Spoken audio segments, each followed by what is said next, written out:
Reka nongere ngo ikaze ukurikiye Teladig News TV umuyoboro w'amakuru ku rubyiruko. Inkuru muzaniye nayindi nyuma yuko Perezida wa FIFA yaramaze guisezerano babahungu 12 baheze mu buvumo mu gihugu cya Thailand ngo nibaramuka barokoye ko ari bazima. Kuri ubu ngubu byamaze kuba impamo. Giovanni Vincenzo Infantino uyoboye ishyirahamwe ry'umupira w'amaguru ku isi FIFA yijeje abahungu 12 b'ikipe y'umupira w'amaguru ya Wild Boars baheze mu buvumo mu gihugu cya Thailand ko azabafasha kujya kureba umukino wa nyuma w'igikombe cy'isi kiri kubera mu Burusiya nibaramuka barokowe ari bazima. Ibi Infantino wari wabitangarije mu ibaruwa yandikiye Somonyo Popnamong mu buyobozi w'ishyirahamwe ry'umupira w'amaguru mu gihugu cya Thailand, avuga ko nibaramuka barokowe yifuza kuzahura n'aba bana ku mukino wa nyuma w'igikombe cy'isi uyu mwaka. Muri iyi baruwa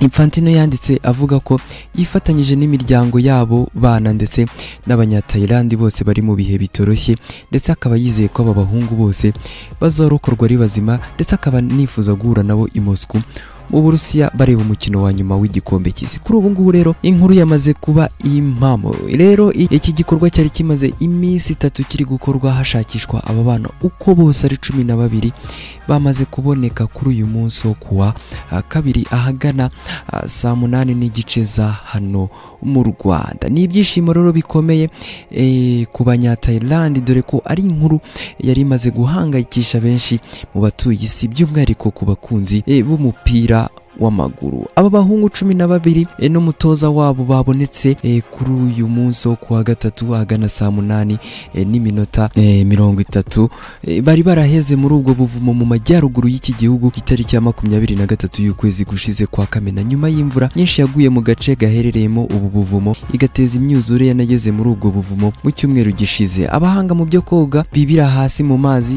nibo bari basanze aba bahungu ari bazima muri ubwo buvumo, bahita hatangira ibikorwa by'ubutabazi. Kugeza kuri ubu ni umunsi wa gatatu ibikorwa byari bimaze bitangiye, aho muri bo 9 bari bamaze kuvanwa muri ubwo buvumo muri iki gitondo ari bazima, ndetse bose uko ari 12 bakaba bamaze nabo kurokorwa hamwe n'umutoza wabo ari bazima. Ni inkuru yashimishije benshi kugeza kuri uyu munota, bitewe nuko uko babitekerezaga siko bigaragaye.